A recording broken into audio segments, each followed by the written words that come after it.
Halo semuanya guys, kembali lagi sama gue Aldo di Detektif Aldo. Dan kali ini gue kembali lagi dengan sebuah cerita yang menyedihkan ya. Ini adalah soal boxer ya. Ini adalah Prichard Colon, salah satu boxer yang potensial pada saat itu. Dan saat kejadian juga sebenarnya dia masih undefeated ya. Jadi kalah karena didiskualifikasi dan juga setelah kalah mengalami kecacatan yang parah banget dan koma selama 221 hari. Tapi lo akan lihat prosesnya kayak apa. Dan ini kalau misalnya video gue tuh lagi lama-lama banget naik gitu ya. Ya karena gue ngedit sendiri nih, editor gue lagi cuti. Jadi kalau mungkin lo ada yang mau jadi editor, boleh banget kirim email ke gue gitu ya. Kalau mau jadi editor gue, tapi nanti lo bisa bedain lah editan gue pribadi sendiri dengan editan editor gue gitu. Lo lebih menikmati yang mana gitu ya. Tapi hari ini gue datang dengan rambut klimis gue, karena gue tadi malam tuh habis ketemu sama Prince William di London Bridge ya, bareng James Bond guys, nyobain mobil baru Aston Martin. Nah jadi supaya kita ketemu orang-orang penting itu kan rambut harus klimis gitu, karena memang klimis ini datang dari Inggris guys. Makanya gue pengen kenalin lo, ini adalah Harrington Men Supply. Nah yang di depan gue ini ada water based pomade sama grooming creamnya nih namanya. Nah water based pomade-nya ini memang biar lebih kelihatan mengkilap, terus rada kaku juga, tapi memang nggak kelihatan artificial banget gitu, nggak kelihatan palsu amat gitu. Jadi enak ngeliatnya. Dan ini wanginya juga fresh banget kalau lu cium. Jadi enak banget untuk bisa lo pakai untuk sehari-hari. Kalau misalnya lo lagi mau pengen meeting Zoom gitu ya, meeting sama bos lu, sama bos lu yang lain gitu, atau kompetitor bos lu karena lu lagi pengen loncat perusahaan gitu kan. Atau misalnya kalau lu pakai daily lebih kayak gua, lu mungkin bisa pakai grooming cream karena kelihatannya lebih natural dan juga nggak kelihatan basah. Dan juga pastinya wangi sweet sal, mengingatkan gue pada masa-masa kecil gue gitu, saat masih dimandiin sama mama guys. Wangi sweet sal. Dan memang ini juga karena water base gitu ya, jadi untuk lo nanti keramas, bersihinnya, cuci tangannya juga semuanya jauh lebih mudah dan gak lengket karena tipenya water base gitu. Jadi aman, nggak seperti produk-produk wax yang lain yang kalau lu cuci tangan agaknya ngajak berantem gitu sama air gitu kan ya. Dan pastinya kalau lu mau beli ini lagi ada free ongkir juga dan diskon 15%. Lu bisa beli di Tokopedia atau di Shopee. Dan Harrington Men Supply ini adalah tentang all styles matter, karena semua cowok bisa punya style rambut yang beda-beda dan semuanya keren. Makanya Harrington hadir untuk menyediakan produk yang sesuai dan cocok untuk semua tipe rambut. Dan pastinya gampang juga dibersihin. Dan mari kita mulai videonya. Silahkan like, share, dan subscribe. Banyak yang bilang intonasi lo naik turun bang, speaker gue rusak ya. Enggak, ini suara gue. Jadi kalau misalnya kalian mau DM gue, kalian bisa ke Instagram atau Twitter gue. Gue ada di @rivaldosantosa. Dan silahkan juga nyalain loncengnya biar kalau gue upload video tuh kalian gak ketinggalan. Dan kalau mau join gue lebih jauh, silahkan membership. Intro gue udah kelamaan, so let's begin the story guys. I lost myself. I waited still. Prichard Colon Melendez. Jadi ini adalah seorang laki-laki yang lahir pada tanggal 19 September 1992 di Maitland, Florida, United States of America. Di usianya ke-10, Prichard ini pindah ke Puerto Rico bareng keluarganya, sekaligus memulai karir tinju amatirnya saat SMA di Puerto Rico. Dan sekaligus juga dia jadi mengakui bahwa dia ngebawa bendera Puerto Rico dibanding negara tempat dia lahir. Dan di karir amatirnya, dia tuh sudah cukup terkenal karena keahliannya dalam bertinju dan juga dia dipanggil sebagai Diget, dari kata digger, yang menjelaskan soal postur tubuhnya yang bisa dibilang sangat-sangat proporsional dengan tinggi yang juga proporsional. Makanya dinamakan Diget. Dan setelah lulus SMA, dia tuh ngambil bisnis di Puerto Rico dengan melanjutkan juga karir amatirnya. Jadi sambil kuliah, sambil tinju juga. Dan berhasil menangin turnamen nasional sebanyak 5 kali di divisi 141 sampai 152 pounds. Dan bahkan dia dapat gold medal di kejuaraan Pan American Youth di kelas berat 64 kilo. Dan selama karir amatirnya dia juga mendapatkan cukup banyak fans, karena memang bisa dibilang ganteng orangnya dan karismatik bisa dibilang. Dan selain itu dia juga berhasil masuk Olimpiade musim panas tahun 2012 di London, tapi kalah di ronde terakhir oleh petinju dari Venezuela. Dan jadi profesional di tahun 2012 dengan karir amatirnya yang diakhiri dengan rekor 170-15. Dan dia pertama kali bertanding itu pada tahun 2013, tepatnya di 23 Februari. Dan bertanding cukup banyak di tahun 2013, itu sebanyak 5 kali dan 7 kali di tahun selanjutnya. Jadi cukup produktif dibanding normalnya. Dan salah satu pertandingan paling ikonik dan besarnya adalah saat dia melawan Vivian Harris di tahun 2015 bulan September tanggal 11. Yang dimana Vivian Harris ini adalah salah satu petarung senior yang rekornya cukup luar biasa menurut gue pribadi untuk senior ya. Dimana dia tuh 33 kali menang dari 48 pertandingan dan berhasil menang KO melawan si Vivian Harris ini di ronde keempat. Apalagi Vivian Harris juga adalah salah satu mantan juara juga di kelasnya. Yang dimana Vivian Harris juga punya hidup beratnya sendiri lah, yang nanti bisa kita bahas di lain video gitu ya. Lalu pada tanggal 17 Oktober 2015, si Colin ini akan bertanding lagi di Virginia melawan Terrell Williams, yang dimana katanya pertandingan undercard ini harusnya nggak masuk agenda tersebut. Tapi karena si Andre Dirrell yang walk out dari pertandingan karena lawannya si Blake Caporello itu mengalami masalah medis, ya akhirnya pertandingan itu pun tetap terjadi antara si Prichard dan juga Terrell Williams. Jadi bisa dibilang menjadi sebuah pertandingan substitusi, bisa dibilang. Dan pertandingan berjalan dengan sempurna dengan kondisi Prichard ini berhasil unggul di 5 babak pertama dengan permainannya yang menurut gue cukup cerdas ya. Jadi dia cukup konservatif tapi juga nggak terlalu defensif. Jadi kena-kena mulu gitu Terrell Williams, dan menurut gue permainannya cukup menarik untuk disimak pada saat itu. Tapi ternyata dari 5 ronde yang berjalan mulus dengan Prichard Colin itu menang secara skor gitu ya. Tapi ternyata pertandingan ini udah ada keanehan dari awal-awal ronde. Karena si Terrell ini udah sering kali mukul kepala belakang yang adalah illegal punch buat pertandingan tinju yang memang bisa ngakibatin sesuatu yang super fatal untuk kepala manusia. Gitu, karena ini adalah otak kecil gitu kan bisa dibilang, dan sangat-sangat ringkih sekali. Dan itu dilakukan sama Terrell Williams berkali-kali di awal-awal ronde, di 5 ronde tersebut. Dan anehnya si Joseph Cooper yang menjabat sebagai wasit pada saat itu nggak tahu kenapa nggak pernah penalize point si Terrell dengan berkali-kali pukulan ilegalnya kepada Prichard Colin. Ini menjadi sebuah ketidaknyamanan bagi pendukung Prichard Colin tentunya, karena dirasa tidak fair apa yang dilakukan sama Joseph Cooper. Karena itu adalah tonjokan yang sangat-sangat ilegal dan membahayakan keselamatan Prichard Colin gitu. Sampai anehnya saat ronde 5 si Prichard ini nggak sengaja gebuk bagian bawah badannya Terrell Williams yang adalah bisa dibilang low blow, yang juga adalah bagian ilegal karena bagian kelamin gitu kan. Dan di sini Cooper sebagai wasit justru malah aktif untuk ngurangin poinnya si Prichard Colin yang dianggap jadi nggak fair sama banyak orang. Kenapa selama ini dari ronde ke ronde si Terrell ini ngegebukin kepala belakang itu nggak kena penalize? Kenapa ini sekalinya orang nggak sengaja masukin low blow kok dikurangin atau dipenalize gitu. Jadi ini menjadi sebuah hal yang sangat-sangat aneh pada pertandingan saat itu bagi semua orang, khususnya bagi para pendukungnya Prichard Colin. Sampai akhirnya pada ronde 7 Terrell ini lagi-lagi nonjok bagian belakang kepala dari Prichard Colin yang akhirnya ngebuat Prichard ini jatuh karena pukulan tersebut, dan diberikan akhirnya waktu 5 menit untuk recovery dari pukulan ilegal tersebut, sekaligus penalize 1 poin ke Terrell dari si Joseph Cooper. Yang menurut gue gak make sense, harusnya udah dari awal. Dan anehnya setelah mengalami pusing alias dizziness yang cukup parah, dokter pada saat itu yang bertugas untuk memeriksa kesehatan para petarung ini beranggapan bahwa Prichard ini tetap bisa melanjutkan pertandingan tersebut dan hanya butuh sedikit waktu untuk recovery dan bisa bertanding lagi. Sehingga akhirnya pertandingan pun tetap dilanjutkan sambil dengan kata-kata dari si Cooper wasit ini nih bahwa lu bisa lah ngurus sendiri sakit kepala belakang lu lah. Karena si Prichard ini sempat ngomong, ini orang ngegebukin kepala belakang gue mulu gitu. Apalagi ada satu hit yang dimana memang sengaja banget pengen pukul kepala belakang gitu. Jadi kok lu nggak tindak gitu. Tapi kata si wasit ya udahlah, lu urus aja gitu. Lu pasti bisa katanya. Alias bisa dibilang sebuah konteks kata-kata yang nggak peduli juga terhadap keselamatan dan juga permainannya Prichard Colin yang sebenarnya kondisinya sudah cukup mengkhawatirkan. Dan tanda-tanda pusing atau dizziness ini harusnya menjadi sebuah indikator penting untuk si dokter ataupun wasit menghentikan pertandingan. Karena biasanya kalau udah dizziness ini udah mulai bahaya, dan semua boxer setuju kalau udah mulai rabun-rabun aneh-aneh gitu ya, kepala udah nggak jelas, itu biasanya pertandingan udah diberhentiin karena pasti ada masalah di kepala harusnya.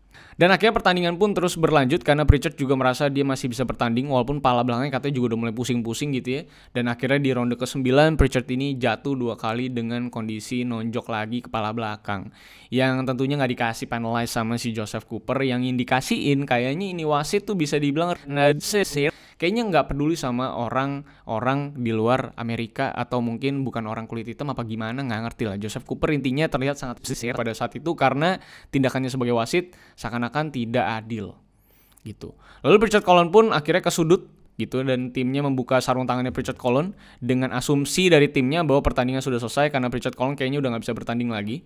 Tapi sang wasit malah mendiskualifikasi si Prichard Colin. yang dinilai ngebuka sarung tangan di tengah-tengah pertandingan. Padahal menurut timnya ini Pritchard Colon udah gak bisa tanding karena udah kebanyakan illegal punch yang dikirimkan ke kepala belakang dari Pritchard Colon. Tapi wasit berkata lain. Jadi akhirnya pertandingan pun selesai dengan kondisi Pritchard Colon ini kalah dengan didiskualifikasi dan menjadi kekalahan pertamanya di karir profesionalnya selama 17 pertandingan. Ini kekalahan pertama dan kekalahannya adalah diskualifikasi yang sangat-sangat tidak adil. Tapi setelah pertandingan tersebut, ada yang aneh dari Pritchard Colon. Walaupun setelah pertandingan banget ya, mereka masih ngobrol-ngobrol sama si Terrell Williams di ring, masih sempat peluk-pelukan gitulah, walaupun peres banget ya si Terrell Williams ini. Karena dia nonjok-nonjok juga, dia petinju, dia tahu banget bahwa itu adalah sangat-sangat fatal dan krusial. Tapi dia tetap lakuin, jadi udah ngobrol-ngobrol di situ, akhirnya Pritchard Colon baru turun, dan dari turun ring inilah si Pritchard Colon ini mulai mengalami keanehan gitu. Dimana saat dia berjalan memasuki locker, ini kakinya mulai gemetar, mulai lemes, dengan tangan satunya tuh di pundak ibunya. Dan saat ibunya nanya gitu ya, lu gak kenapa-napa kan? Nah si Pritchard Colon bilang bahwa dia udah mulai pusing, katanya udah mulai pusing banget, dan katanya juga udah mulai gak bisa ngelihat gitu. Dan ini ada pertanda yang sangat-sangat mengerikan untuk boxer pastinya. Lalu gak lama setelah dia mengeluh palanya pusing banget dan udah mulai gak bisa ngelihat, itu si Pritchard Colon langsung didudukin. Dan setelah duduk dia itu langsung muntah dari mulut dan juga hidung, dan juga mengeluh bahwa dia semakin gak bisa ngelihat, dan bahkan sampai saat dia duduk tuh sampai akhirnya dia jatuh dari tempat duduknya dan bahkan pingsan di muntahannya sendiri. Ini ngeri banget men. Dan dia pun langsung dibawa ke rumah sakit pada saat itu dalam keadaan tidak sadar, dan dilakukan operasi langsung di otaknya, yang ternyata otaknya ini mengalami pendarahan yang cukup parah, yang akhirnya membuat Pritchard Colon ini harus koma selama 221 hari alias hampir setahun. It's a long time, man. Dan 17 Oktober adalah malam terakhir Pritchard Colon bertanding melawan Terrell Williams. Karena setelah bangun dari koma, Pritchard Colon ini mengalami yang namanya vegetative stage, di mana kondisi seseorang sama sekali nggak merespon apapun, tapi tetap melek dan sadar. Tapi nggak bisa merespon apa-apa, yang sebenarnya mirip sama kondisi koma, cuma bedanya koma itu merem, ya vegetative stage ini dia melek dan bisa ngelihat. Sampai detik ini Pritchard Colon masih dalam kondisi yang bisa dibilang tidak terlalu berbeda dari setelah bangunnya dari koma. Cuma bedanya tahun 2018 Pritchard Colon sudah mulai sedikit bisa merespon dengan gerakan atas sebuah pembicaraan. Dia juga udah mulai bisa goes-goes alias motoriknya sudah mulai bisa bekerja. Walaupun ya makannya masih harus menggunakan tabung infus untuk beberapa saat. Karena biasanya dia masih bisa minum lewat mulutnya apa segala macam. Tapi biasanya asupannya itu biasa lewat tabung yang dimasukkan ke infus. Orang tuanya yang sudah berpisah alias bercerai juga masih kompak untuk ngurus Pritchard Colon, yang menurut gue salut banget, yang sekarang Pritchard Colon itu sudah berusia 29 tahun. Dan video-video belakangan ini tahun 2021 kita juga masih bisa melihat bahwa Pritchard Colon ini dalam keadaan yang mulai semakin membaik. Walaupun tentunya untuk berpikir Pritchard Colon ini kembali lagi ke ring tinju kayaknya masih jauh banget, kecuali ada mukjizat yang luar biasa sampai akhirnya Pritchard Colon bisa jadi boxer lagi gitu. Tapi untuk saat ini kayaknya belum ada kemungkinan itu, karena Pritchard Colon masih dalam stage yang ngedevelop pelan-pelan sekali. Tapi udah mulai bisa ngomong, terus dia mulai bisa ngasih gestur tinjunya juga. Jadi udah mulai banyak hal-hal yang menurut gue positif lah dalam perkembangannya Pritchard Colon dalam masalah kesehatannya. Dan sebenarnya ada sebuah konspirasi juga di balik pertandingannya bersama Terrell Williams pada malam itu, yang katanya orang-orang dokter yang memeriksa Pritchard pada malam itu yang bisa memutuskan Pritchard Colon ini bisa tetap bertanding atau enggak, itu ternyata katanya punya andil investasi dalam pertandingan tersebut, sehingga dia itu sengaja nggak stop pertandingan untuk duitnya tetap bisa mengalir. Pecah sih. Dan tentunya kecurigaan juga kepada sang wasit yang dari awal terasa sangat gak adil dengan Pritchard Colon dan seakan ngelepasin Terrell dengan semua pukulan ilegalnya tanpa didiskualifikasi ataupun dikurangi poinnya. Bahkan dalam akhir pertandingan pun Terrell Williams dimenangkan dengan cara diskualifikasi. Ya menurut gue absurd banget nih wasitnya. Prosesnya juga masih berlanjut sampai detik ini saat ibunya Colon itu serta keluarganya yang menuntut wasit dan dokter pada malam itu dan juga organisasi boxing pada malam itu dengan jumlah senilai 50 juta US dollar dengan tujuan untuk bisa menterapi si Pritchard Colon dan bisa direhab supaya ya setidaknya jadi lebih baik secara kondisi fisiknya, dengan tuduhan tidak bertanggung jawab dan juga lalai dalam tugasnya masing-masing yang mengakibatkan hal ini kepada Pritchard Colon. Ini ada nyamuk guys, mic gue jalan. Gitu ya. Walaupun gue cari belum ada update-nya lagi terkait dengan tuntutan ini yang udah meluncur dari tahun 2017 sebenarnya. Walaupun si Terrell sampai detik ini, gue baca, dia tuh masih mengaku gak pernah lupa sama momen tersebut, gak pernah lupa sama pertandingan tersebut, dan selalu ingat sama keadaan Pritchard Colon. Tapi di sisi lain, dia juga bilang bahwa dia gak pernah merasakan bersalah pada malam itu, karena memang apa aja itu bisa terjadi di dunia boxing. Tapi buat gue pribadi, dia tahu banget bahwa setiap blow atau illegal punch yang dia kirimin itu udah pasti kena ke kepala belakangnya Pritchard Colon, tapi tetap dia lakuin. Lagi-lagi gue bukan boxer, mungkin aja itu bisa adalah sebuah pukulan yang memang dikirim karena emosi dan adrenalin, tapi gue gak paham. Tapi yang pasti, banyak sekali illegal punch yang dikirimin sama Terrell Williams ke bagian kepala belakangnya Pritchard Colon. Sampai sekarang sebenarnya resiko kerusakan pada otak di dunia boxing ini masih menjadi sebuah perdebatan yang diperjuangkan oleh beberapa kalangan. Karena ini olahraga yang paling beresiko tinggi sebenarnya terhadap otak tentunya, di mana bisa kena punch drunk syndrome kalau kalian tahu, yang bisa ngebuat tremor, pergerakan yang lambat, bingung, dan juga kesulitan bicara, depression, dan akhirnya biasanya menuju ke arah yang fatal banget lah pokoknya. Hal ini sebenarnya sudah mulai dipedulikan oleh NFL yang mulai mau buka soal kemungkinan kerusakan otak dan concussion hasil jedor-jedor pala di lapangan ya. Walaupun NFL pakai helm, yang memang sebenarnya dipicu sama kasusnya Mike Webster yang meninggal dan menjadi sebuah titik signifikan yang maksa NFL ini ngebuka soal kemungkinan terburuk kepada para atletnya yang bisa kena punch drunk syndrome dan berakhir sama dengan nasibnya Mike Webster. Ya nanti mungkin kita bisa bahas di lain waktu gitu, yang Mike Webster tuh parah banget kondisinya pada saat itu, yang bahkan harus nyetrum dirinya sendiri pakai setruman taser polisi gitu untuk bisa tidur katanya. Jadi memang kasusnya Mike Webster tuh pecah banget, dan memang NFL itu dinilai itu menyembunyikan soal kemungkinan concussion ini. Tapi memang akhirnya dibuka karena kasusnya Mike Webster. Yang mungkin lu bisa nonton itu ada judulnya, filmnya yang meranin tuh Will Smith, itu judulnya juga adalah Concussion. Kalian bisa nonton itu soal bagaimana proses concussion dan punch drunk syndrome ini mau digaungkan lewat NFL supaya NFL bisa ngasih perawatan dan yang namanya bisa dibilang sosialisasi tentang ini dalam dunia NFL. Karena jedar-jedar di kepala itu mengerikan efek sampingnya di masa tua. Makanya lu bisa lihat lah banyak petinju-petinju tua tuh kalau yang ngomong udah mulai lambat gitu, karena itu di efek sampingnya. Nah, sedangkan NFL yang sudah mulai berhasil dipaksa untuk lebih perhatian sama para atlet dan mantan atletnya di tahun 2000, tapi justru boxing masih nggak peduli. Walaupun udah ada beberapa kasus fatal yang terjadi di dunia boxing, tapi tetap nggak peduli sama para atletnya setelah industri ini bahkan sudah berjalan 9 dekade. NFL aja yang nggak langsung direct hit aja itu diperhatiin banget gitu ya, ada yang ngebuka. Nah jadi banyak boxer juga yang menyatakan bahwa kapan nih kita punya Webster moment di dunia boxing, dimana ada sebuah kasus yang akhirnya memicu untuk organisasi bisa lebih peduli dengan para atlet dan juga mantan atletnya. Sama seperti kasusnya Rocky Lockridge, selalu ada quotes bahwa boxing world itu adalah tempat dimana chewing you at the best and spit you at the worst gitu, kayak menikmati lo saat lu lagi optimal-optimalnya dan akan ngebuang lu saat lu udah buruk banget gitu secara performance. Nah itulah dia kasusnya Pritchard Colon Melendez yang menurut gue sedih banget sih sebenarnya. Ini petinju potensial abis gitu dan masih muda juga, bahkan sekarang masih 29 tahun gitu. Jadi karirnya harusnya cemerlang banget, bahkan gak pernah kalah men. Gak pernah kalah selama karir profesionalnya, dan kalah karena diskualifikasi yang menurut gue hasil dari ketidakjujuran. Harusnya kalau udah kayak gini ya, harusnya setidaknya kekalahan pada malam itu setidaknya bisa dihapuskan lah oleh organisasi sebagai bentuk penghormatan dan respect kepada Pritchard Colon. Apakah mereka nggak menganalisa gitu apa yang dilakukan sama Joseph Cooper, sama Terrell Williams pada malam itu gitu ya. Harusnya itu bisa dicek ulang gitu, bagaimana ilegalnya. Tapi itulah dia, namanya juga Puerto Rico ya, masuk Amerika, berat. Tapi terima kasih yang sudah nonton sampai akhir. Kalau misalkan suka dengan video kali ini, silahkan like, share, dan subscribe pastinya. Jangan lupa juga untuk follow gue di @rivaldosantosa, gue di Instagram dan Twitter. Kalian bisa DM gue kasus yang menarik ya guys, supaya bisa gue bahas-bahas. Atau mungkin ada atlet-atlet yang bisa dibahas, karena banyak banget atlet yang akhir hidupnya tuh parah banget dah gitu ya. Nanti Mike Webster deh gue bahas deh gitu ya. Oke? Dan sampai jumpa di video-video selanjutnya, karena masih banyak orang-orang tuh yang bisa kita bahas dan kita kupas dari hidupnya dan bisa menjadi inspirasi juga buat kita semua.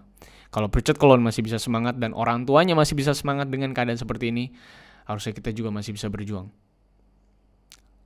See you guys on the next case. I lost myself. I waited still